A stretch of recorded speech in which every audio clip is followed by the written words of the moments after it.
Hey everyone, welcome back to another video. My name is Matt Cuda, and today we're going to take a look at my top 10 images of 2022. This is an exercise that I do every year, and I encourage you to do it as well. And what it allows you to do is it allows you to actually compile your images for the year, determine how you have done over time. So this year, did I meet my goals? Did I meet my expectations? Are my images better than last year? Are they about the same as last year? So you get my point. And I encourage everyone out there to do the exact same thing and do their own top 10 every year. I think it will improve your photography. It will show you what your goals need to be in 2023 and so forth. So without further ado, the number one image this year was of a ruby-throated hummingbird that I photographed in my backyard, I guess, studio, if you want to call it that. But what's different here is this is not a studio setup shot, actually, per se.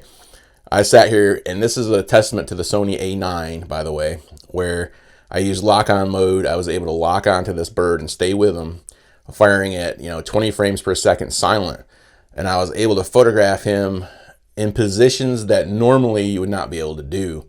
And here you can see his head is literally, he's just shaking his head like this, and the nectar is just flying off his bill, which is just very cool. I loved it. That's why it made number one.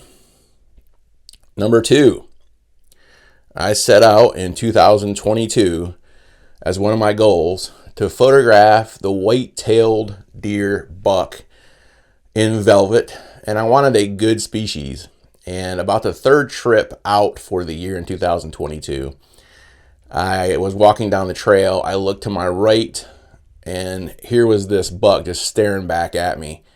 I don't know how far away he was, maybe 20 yards.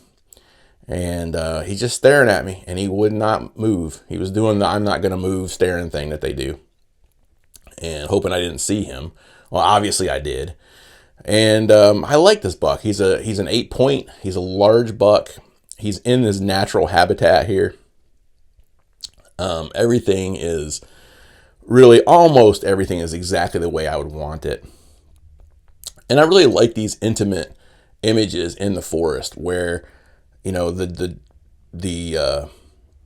buck is surrounded by bushes and trees, and you feel like you're part of the scene. And that's really what I was going for here. So, mission successful on number two. Number three is from my trip to Florida. You've seen this one recently, if you've been watching my feed. And this is of a northern harrier, or also called a marsh hawk, depending on where you live and that kind of thing. These marsh hawks were very active the week I was in Florida, and I was determined to get a picture of one. I didn't go there thinking about getting a picture of this beautiful hawk. But one of the things that's very interesting about the northern harrier is they have a facial disc much like an owl. And some people would actually even think they were an owl if they didn't know better. And this guy was really, really maneuvering fast. Unfortunately, I only had 1/2000th of a second on him when he came up on me. I wished I would have been at 1/3200 or greater, but I was able to photograph him and on a good bank here, and it was good enough to earn him this spot. And so that is that. On to number three. This was a favorite of mine from 2022. I have what's called the Bluebird Project, where every year I photographed a nesting pair of bluebirds in my backyard. And this guy was dropping off food at the nest box to the female to feed to the young ones. And I love the way he just kind of catapulted himself back like this. It made it look really cool. And I really enjoy it. There's just something special about nesting photographs, and people poo-poo the nesting photograph all the time. And if you do it right, guys, if you are responsible, if you are a good steward of nature and so forth, you're going to be able to pull this shot off, and they don't even care that you're there. These people that think, you can't do anything like this and blah, blah, blah. It's a failure to understand nature. It's a failure to understand what we're trying to accomplish. And I think they just need to get off their soapbox on that one. Okay. Number 4. Number 4 was an image I took this fall of a coot, American coot, but that's not the subject of this image. The subject is the beautiful fall colors, almost pastel lake colors being reflected off from this lake. And I really, really like this image. I think it really looks cool.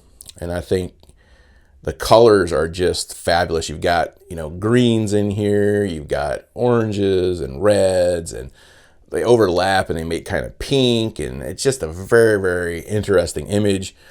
I've got the American coot up in the right corner at kind of at the intersection of the right third of the image. Okay, on to number 5. Number 5 is also an example of another shot that I plan to get in 2022. This was in the spring, and here we have a cute little fawn, white-tailed fawn. And I struggled repeatedly to get the shot that I wanted with the fawn.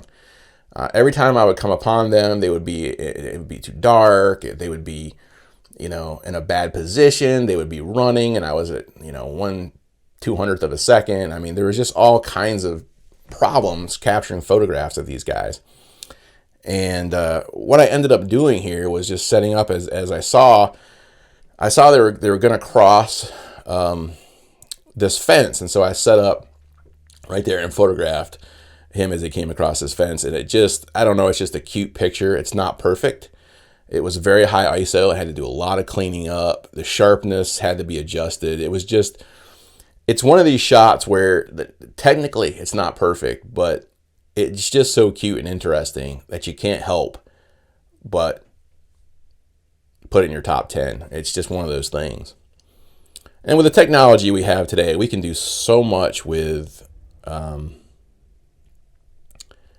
shots in post-production that we couldn't do even, 10 years ago, 5, 6, 7, 8, 10 years ago. It's just amazing. So let's move on to, what are we at now? Number 8? No, number 7. Number 7, my trip to Florida yielded yet another result with this osprey. I love ospreys. They're rapidly becoming, if not my favorite, are rapidly becoming my favorite raptor. And there's something about the osprey. The osprey looks at you, which I always find very interesting. It'll stare right at you, and here it's doing that, and it's so proud. It's just standing up here proud of its catch, and it's like, hey, check me out kind of thing. And they do get like this. Animals get like this when they're more habituated to people. I do believe they actually show off. I actually believe that to some degree. And I think he's doing that here, and he's like, hey, look at this. And a few minutes later, he starts to eat it. But I really like this shot. I've seen similar shots out there, but I love the white background. I love the high key look in this image. All right, number 8. Number 8, we have the blue-winged teal. Blue-winged teal in flight. And this image is really an image I've been trying to get. And I'm not a big duck photographer, not a big waterfowl photographer. I'm not the kind of guy that's going to go and, wade out with a inner tube and a cardboard box over my head. And I'm just kidding. I mean, that's literally what you do. And I'm just not that kind of guy. I'm not going to get out there with the alligators. Sorry, it's just not my thing. But I will say that I was able to get this shot of one in flight. Now, when you're photographing ducks, you need an incredibly high shutter speed. You're going to be right around 1/4000th of a second easily to capture this type of image.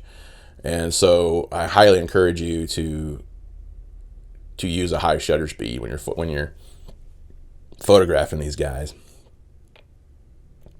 All right. Coming in at number 9. Number 9, we have this beautiful red-shouldered hawk. I'll tell you what, guys. I struggled to come up with number 9 and number 10. And I actually swapped this guy out at the last minute for number 9. And I did it because the lighting is just phenomenal. And as a photographer, I cannot ignore a photograph that has this kind of lighting. I've often heard people say, don't shoot in dappled light. Well, when the dappled light is right, it's awesome. And that's what we have here. We have dappled forest lighting coming in. It's lighting up his face and the background, and everything is just so soft and beautiful here. I mean, it had to come in. The pose of the hawk is perfect. He's fluffed out. I mean, it had to go in here somewhere. So number 9 for this guy. And then number 10 is an image of an anhinga. And number 10, I really struggled with number 10 finding the right image. There were probably 5 or 6 competitors for this image. And the reason I chose this was, number 1, I love the anhinga. Number 2, I love the fact that we're getting rid of an invasive species here. This anhinga is eating what is called an armored catfish. And they are an invasive species. They are those little catfish that you see in people's fish tanks that they use to eat algae and so forth. And what happened is people dumped these fish out into the creeks and streams and lakes because they thought that they were being nice to the fish by doing so. In reality, they caused a major problem in Florida with an invasive species. And it's sad, but it does feed this anhinga here. And this guy was so funny. He was sitting there and he would just smack this fish on the ground, smack it on the log, and trying to get it in just the right position to eat. And catfish are tricky. Catfish, they have spines, but they also have the ability to breathe outside of water, which is very interesting. And they can struggle sometimes to get the catfish down. But this guy did, and the funny thing is with this guy, he was actually behind the osprey, behind me. And I didn't even see him until I was done photographing the osprey. And here I come up on this guy, and here he is. I just like these birds, and they have a very funny croak. Sometimes they get mad at you, and they croak at you.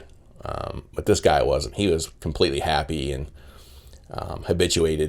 somewhat habituated to people. And so that's pretty much it for this year's top 10. Again, guys, I encourage you to get out there and do your own top 10. I encourage you to come up with a plan for 2023, what you're going to photograph, where you're going to photograph it, and what you're going to do differently to make it better than it was the year before. Give it a like, subscribe. Thanks for watching. Make it a great day, and get out there and enjoy nature. Bye-bye.